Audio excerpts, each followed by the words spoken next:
kinda old. True. My life's kinda boring. Also true. But I'll film it anyway. No one asked for this. Hope you're ready for it, cause I'm vlogging till Christmas Day. Oh my god, please never let me do that again.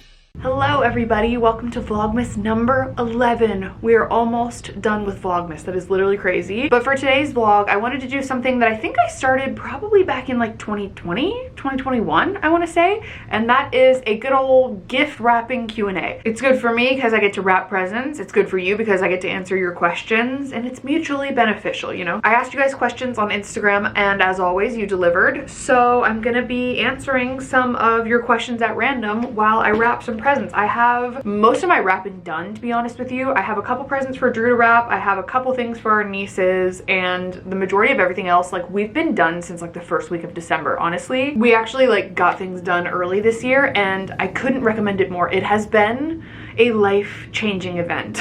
Like, to not be on December 23rd, like, what do we get people? So anyways, we're gonna get to wrapping and answering your cues. These are gonna be in no particular order. Oh, and here's my wrapping paper for the day, by the way. We have this Squishmallows one that one of our nieces picked out, and then she also picked out the wrapping paper for her sister, which is these Santa sharks. You know, listen, the girl wants what she wants.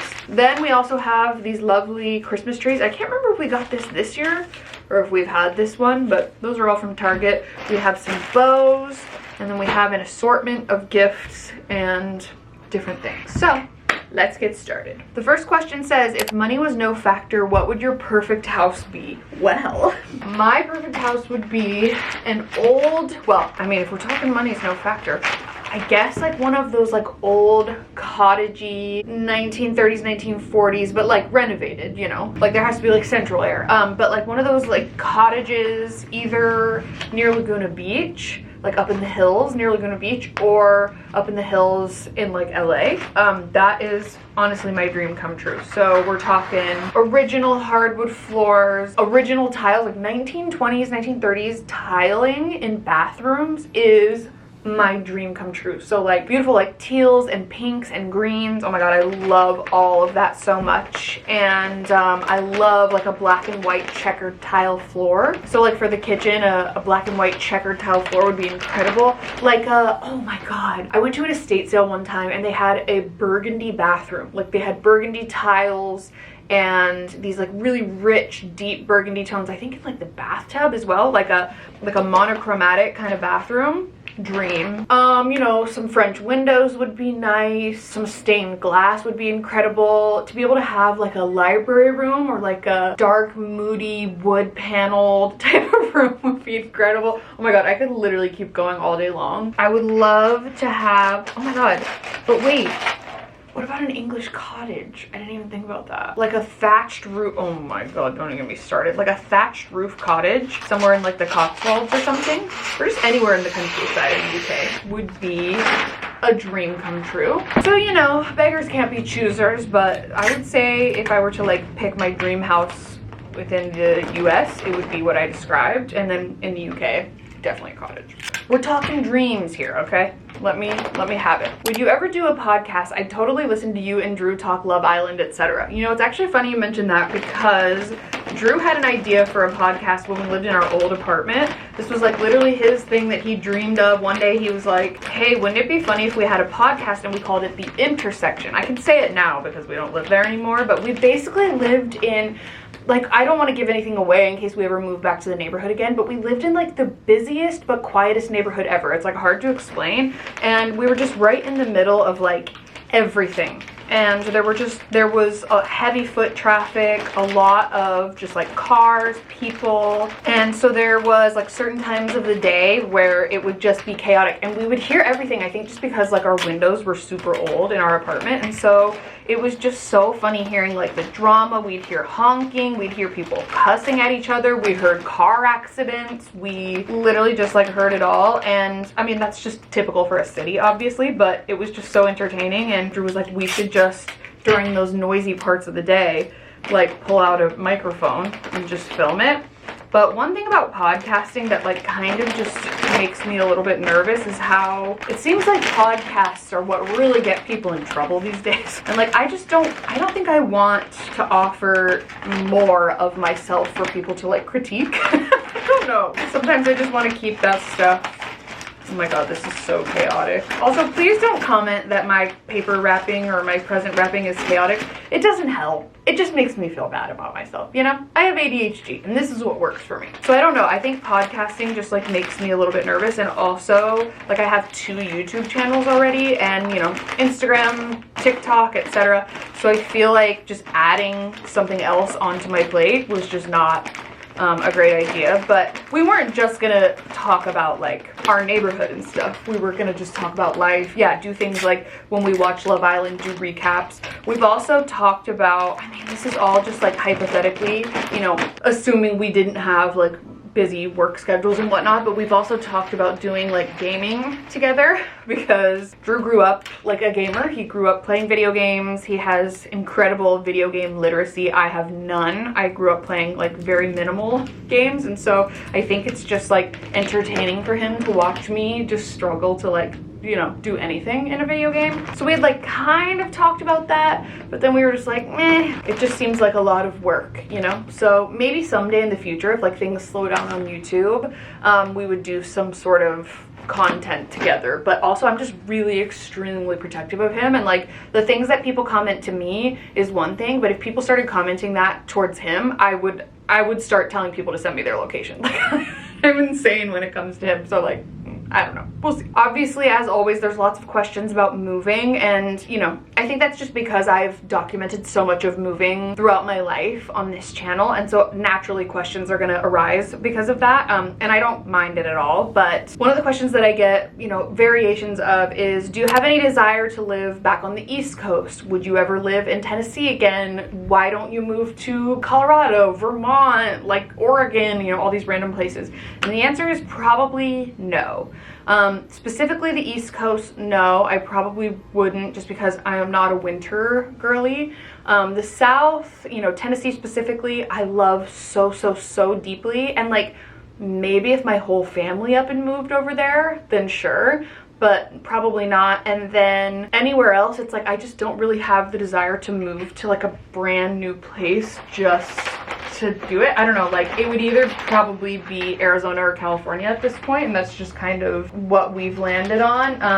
Obviously totally open to opportunities, like if something came up and Drew got some crazy job opportunity somewhere, then like yeah, we would definitely consider it. But as of right now, this is kind of just like our thing. We're either Arizona or California people and not really interested in going anywhere else. Unless it's the UK, which I guess I will answer. You know, I've gotten quite a few questions actually about like, would you ever move to the UK even if it was a short amount of time? Or why don't you try moving? Like what happened to you were talking about it and then you stopped talking about it or whatever. And the answer is just that the visa process is like really difficult, and we didn't realize how difficult it would be because we were ignorant. Pre-Brexit, things were a lot different. You could actually just like pretty much go to the UK without a visa for like 6 months, and I mean you can kind of do a variation of that now, but it's like you can't make any money, so like I wouldn't be able to be filming YouTube videos, doing my job, etc., unless it was just like a vacation. But there are just really strict visa laws in the UK, and there's no visa for self-employed people who just want to move there. It's like you can't, there has to be very specific circumstances. There are only X amount of visas available, and whenever you see someone who's like, I moved to London, it's usually because of like a job or because of school.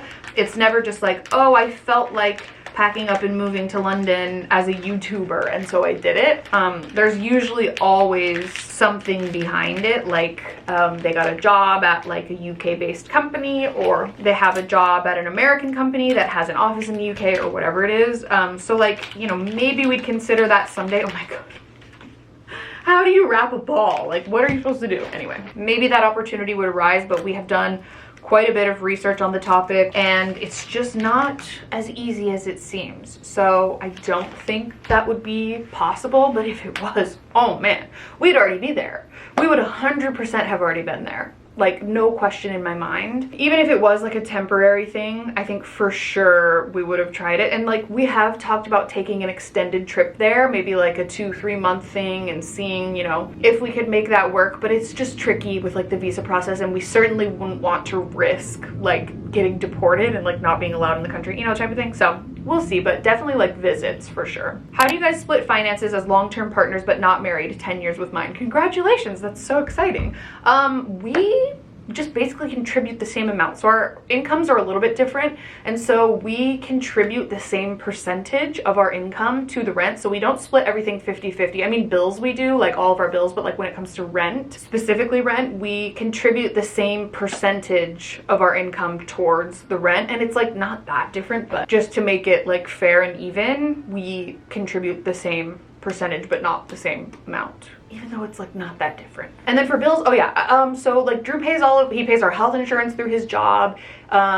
He pays like some of our utilities, our car insurance. I pay some of the utilities. I pay the internet bill because it's a write-off for my business, like things like that. So I don't know, we just have a system that works for us, but it's really important to communicate those things. And why am I like flinging these scissors around? To communicate those things and make sure you're on the same page and make sure you're both comfortable, but obviously do whatever works for you. If it's 50-50, that's great. If it's something else, that's great. But we feel like very comfortable with our situation at the moment. What are you most looking forward to in 2025? You know, I'm gonna be honest, I'm a little nervous about 2025. You know, things are changing, and it makes me a little nervy. I can't lie. There's just certain things that are happening at the beginning of 2025, and yeah. I would say when it comes to like something I'm going to allow myself to look forward to, I would say 2025 is probably, that's very loud, sorry. I think 2025 is going to be a year of a lot of like change for us, but more in the sense of like making decisions that are hopefully a little bit more long term. Like we really want to figure out where we're living, what we're going to do. That's a big one. We were actually even just like talking about that this morning. And then also, I don't know, like I really want to start taking my health and fitness seriously again. I want to start like doing more hobbies. I feel like because YouTube started as a hobby and then it became a job, I like kind of lost touch with some of my hobbies. So things like crafting, music, journaling. I would love to start doing like junk journaling. I've seen a lot of people do that, and the thought of that makes me so happy because I always used to love scrapbooking and stuff as a kid. So things like that. Yeah, we like sit down and have chats sometimes about what's our dream life? Like where do we see ourselves? I mean, we are living our dream life, but like how can we improve? How can we be happier, make ourselves better, etc. And I think we've got like quite a little list going. So I'm excited for that. I'm excited to like execute some of the ideas and goals and stuff that I've had. If you stopped doing YouTube, what would you pursue at this stage in your life? I actually thought about that recently because, you know, there's a lot of talk about, well, I'm pretty sure it's happening, where TikTok is getting banned in the US. And I, on one hand, think that that's great because I feel like I'm gonna have a lot of time back that I waste scrolling on that app. But also I really feel for the people who have made it a career. There are lots of creators on TikTok who this is like their job now, and so they're gonna have to pivot and try to figure out what they're doing with their career. And so it made me think about YouTube and like what would I do if like overnight, you know, YouTube ceased to exist. And I was like, I do think I would probably still do something in the social media space. I would consider being an editor. I think I would really enjoy being an editor for other people's content. I would definitely consider doing something on like the brand side of things. I also feel like I'd be a really good consultant. Like I feel like I'd be good at going in and like looking at a small business, for example, or even like a larger business, and like helping with branding, merchandising. Like I feel like I'd be really good at, I have a good eye for things that are creative and stuff and like catchy. And my dream job, I used to say this all the time, like my dream job growing up, I mean, I know this isn't like realistic, I'm kind of going on a tangent here, but when I was younger, my high school best friend always used to be like, you should work at a record label and like pick people's lead singles, because I have an ear for what's catchy. And so like I would love to work at a record label and like have an artist approach me with their work and be like, okay, here's the order that you're gonna release your singles, here's what you're gonna do, here's what you're gonna make music videos for, etc. Like that would be so much fun. But realistically, I don't know, like maybe I'd go back to school and do something else. I have no idea, and maybe I will do that someday, but for right now, I'm very comfortable where I'm at. Describe your dream day. Money is no object. Anywhere with anyone doing anything. Oh my God. Okay, so I would wake up early. I would go on a hike. I would then go get coffee. Coffee shop TBD. Maybe a new one, I'm not sure. I would get a decaf iced oat latte, thank you very much. Obviously Drew is with me this entire time. And then maybe after that, then we'd go brunch. And this is a boozy brunch, so we're doing mimosas. We're doing maybe like by the beach somewhere. We're walking on the beach. We're hopping from place to place, having more drinks. And I'm not getting hungover in this dream day, obviously. We're with friends at this point, obviously, at brunch. So we're brunching with friends. We're walking around. Then we're going to Disneyland, and we're we're condensing time here. We're going to Disneyland. We're hanging out for as many hours as we want to because there's no lines. This is my dream day, okay? Let me have it. There's no lines. We're going on all the rides. We're drinking all the wine. We're having the best time. We're eating snacks. We're eating food. This is lunch, I guess. I'm having corn dogs. I'm having the time of my life. Then it's time for dinner. For dinner, we're gonna go happy hour somewhere beforehand. Again, I can handle like max like 4 drinks per day, so this is hypothetical, but we're having happy hour on a rooftop. It's overlooking an ocean for sure. And then we're going to dinner. We're going to like just the most incredible dinner of my life, probably like Italian food, some kind of like really delicious pasta or something like that. Then we're going maybe for ice cream afterwards. Then after ice cream, maybe we're like getting tattoos and like going to karaoke.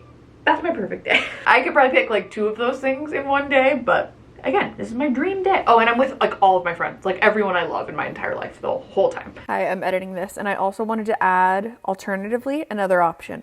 I would love to have a day in the English, Scottish, Welsh, or Irish countryside, honestly, not picky, where like someone takes me around to all their favorite pubs. I go inside like cozy little tea rooms and bookstores and shops with knickknacks in them, antique shops, thrift shops, and just like bop around from place to place. There's also maybe a body of water nearby, or just like rolling hills or greenery, and I just like putter around all day and drink tea and like cider and beer and stuff.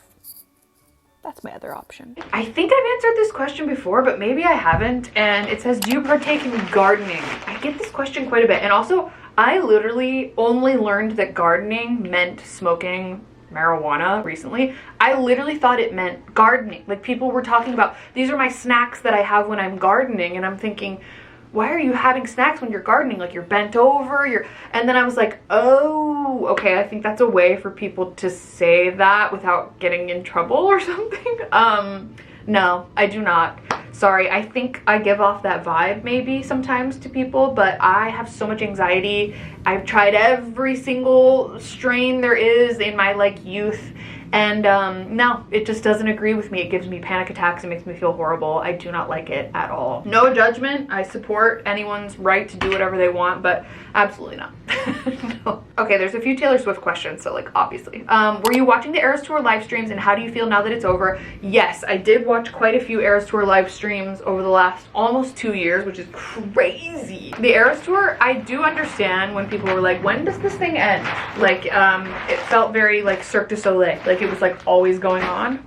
Where did my scissors go? Oh, so I completely get it. I 100% understand that it wasn't for everyone, but yes. I probably watched like a couple times a month. I would watch them, and then I most definitely watched the very, very last show. I watched like, you know, when something big was happening, like when her first show after releasing Tortured Poets in Paris, like I was waiting with bated breath, like, oh my God, is she gonna have any songs from Tortured Poets? And then certainly she did. She had an entire set, and I was just watching like mouth agape. Drew is a really good sport, and he would watch along a lot of the times. But I think sometimes he was like, okay, are you gonna watch the whole thing? The whole 3 hours? I was like, uh-huh. But sometimes I'd have it on while I was like, I don't know, playing video games or doing something else, or we were cooking dinner or whatever. But I do miss it. It was just so wholesome. And on the last night of the show, I was really emotional. I was just like, wow, I was just so proud. I can't believe she did that. That was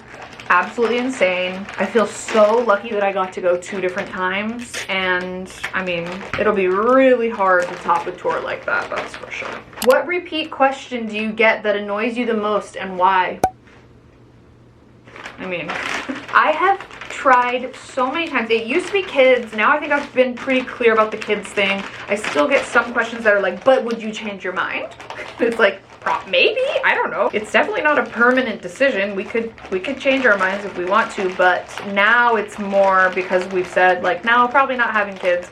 Now it's just all about the marriage. And I mean, it is the top asked question anytime I do a Q&A of any kind. And I have such complicated feelings about this question because number one, yes, of course we want to, but it's also not a huge priority. And it starts to make me feel weird sometimes when I see content of like, if your long-term boyfriend hasn't proposed to you, he doesn't love you. And it's like, that's not true. I mean, maybe if like one person very clearly wants it and the other one doesn't, I guess I should say that. Like, that's a caveat. But for us, we are on the same page. Like, we're both just so happy and we're both just chilling so hard, and marriage isn't the end goal for everybody.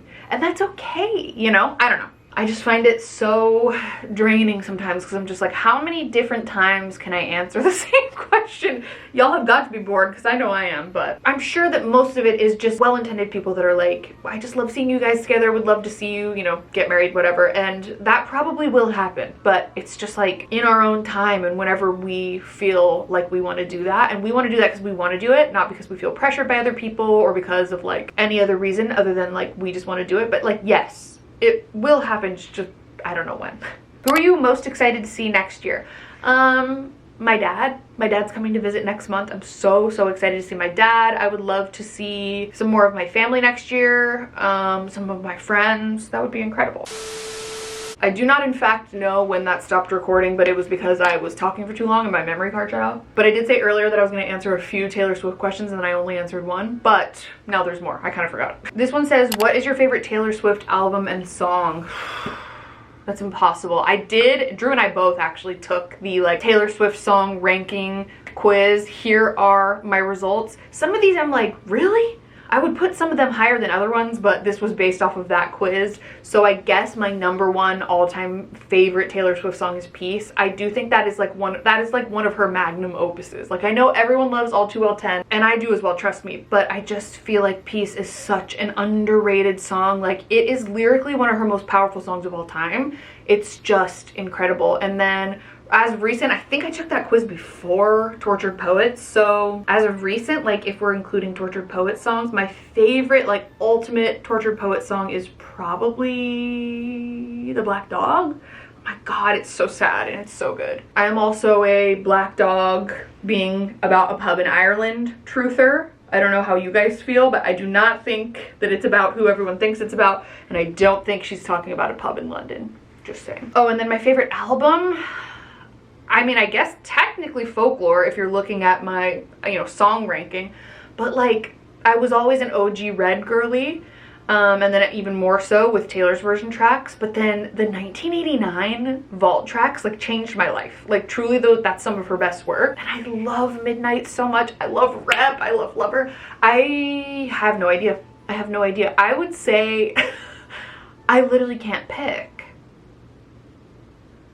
Oh my god, I don't know. I literally don't know. I can't pick. I can't even rank them all. I would be here all day. I literally don't know. I'm so sorry. I don't have an official answer. It was always Red, and now I have no idea. I truly have no clue. What do you think it is that draws you back to LA? You know, that's an interesting question and something that I think about myself quite a bit. It's like, what is it about this place that has me and Drew in a chokehold? And I don't know. I would say more just like Southern California in general, but we just love being there. I don't know, it's like the feeling when you're there. It's just the beauty of the architecture and the weather, and LA specifically has so much culture, so many amazing places to eat and things to see and do, and you can drive to Disneyland, you can drive to the beach, you can drive to like the coolest coffee shops and restaurants, and there's just so much happening at all times, and I just love it. It makes me so happy. So I don't really have like one, the present that I wanted like literally just rolled away from me. There are times where Drew and I wish that it didn't have such a chokehold on us, because we'd love to like want to live somewhere like cheaper and, you know, somewhere where we could, I don't know, buy a house or something like that. But the heart wants what it wants, am I right? What is a good response to tell someone when they keep asking if you're having kids? No. If they keep asking, I think there'd be a time where I'd be like, is there a reason you keep asking this? Like, you know, I've told you what my answer is. I don't know. I have a hard time with that one. Luckily, Drew and I don't have anyone in our lives that are like, hey, why haven't you done this? Or why don't you want this? Or whatever. So we feel lucky in that sense. But yeah, I don't know. I think I would just be like, yeah, the answer is no. And like, if it changes, I'll definitely let you know. But the answer is no. Okay, another Taylor Swift one. Who is your favorite Taylor Swift boyfriend for any reason at all? God. I'm gonna be so honest. Is this a safe space?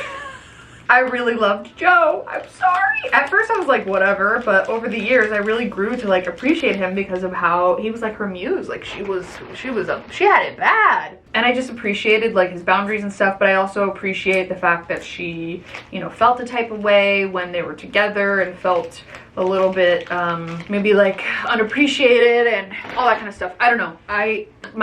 Some of my favorite songs of all time of hers are about him, but they're because of her, not because of him, you know? But I'm gonna be so honest, like I was one of the people that was like, Dad, can you pick me up? I'm scared. Like when that summer happened, the summer of 2023, that was a rough time for us Swifties, but I understand that people find him really dry and like boring and whatever. I think it's just because he's British and like quiet, but I'm sorry, like, I'm sorry, Joe Alwyn, they can never make me hate you. I think that might be an unpopular opinion, sorry.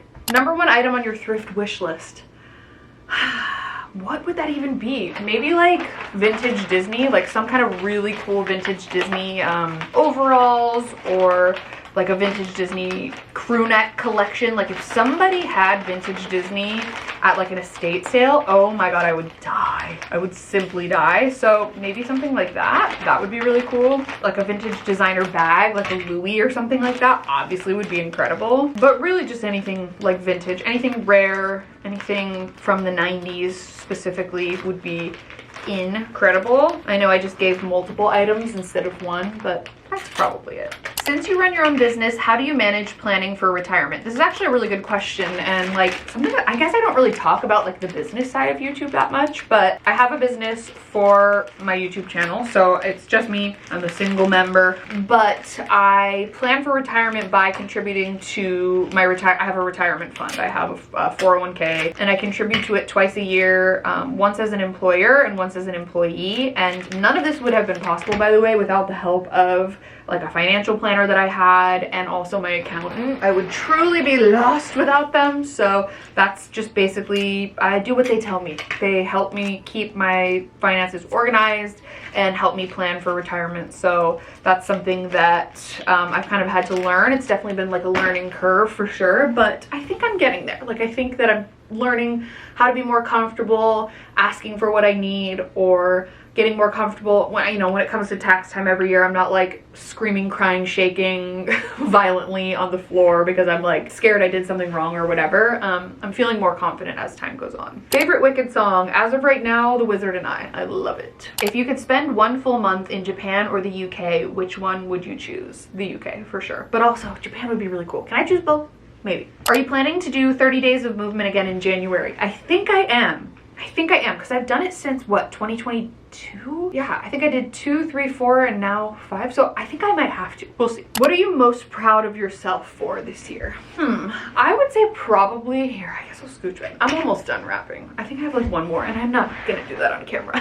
What I'm most proud of for myself this year is probably the way that I've adapted to like a lot of situations that have happened to me. And obviously my entire life got uprooted again this year, and I feel like I've handled it really well. Like I feel like there's just been like little stressful things here and there that I feel really proud of myself for keeping a level head and just like being like, okay, it's gonna be fine, this is gonna change, this is gonna change, but like kind of just going with the flow and like being like adapting to my environment. I don't know, I'm really proud of myself work-wise. Like I think that it's pretty much just me, and I have an editor that helps me with my main channel, but it's pretty much just me doing stuff.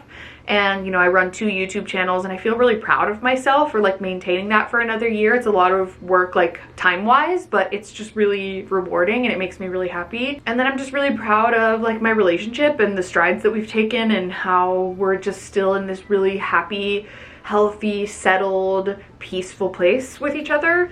And it makes me really happy. Responses you may have for unwarranted comments on your body/food portions from family. I'm so sorry to anyone who has to deal with this. I mean, I can't imagine.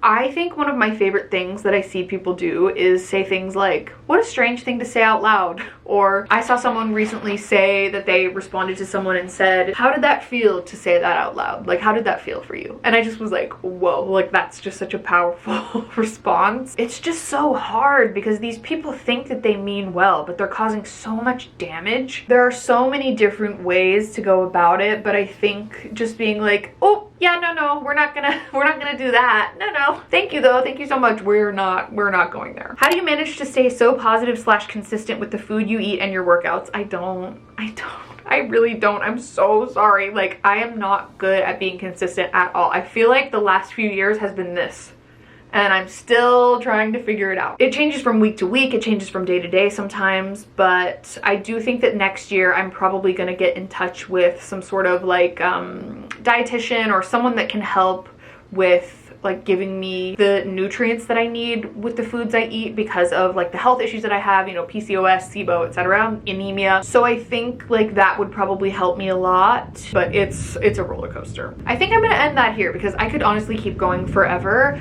but I hope you guys enjoyed this vlog and hanging out with me today. We have one final Vlogmas left. Can you believe that? That's crazy. And just thank you so much to those of you who have been watching and supporting my Vlogmas. I've been really trying to put in an effort this year and I hope it's entertaining and that you've enjoyed it. But yeah, one Vlogmas to go. I'm gonna try to make it as festive as possible. Thank you so much for hanging out with me and I will see you very soon for Vlogmas number 12. Bye!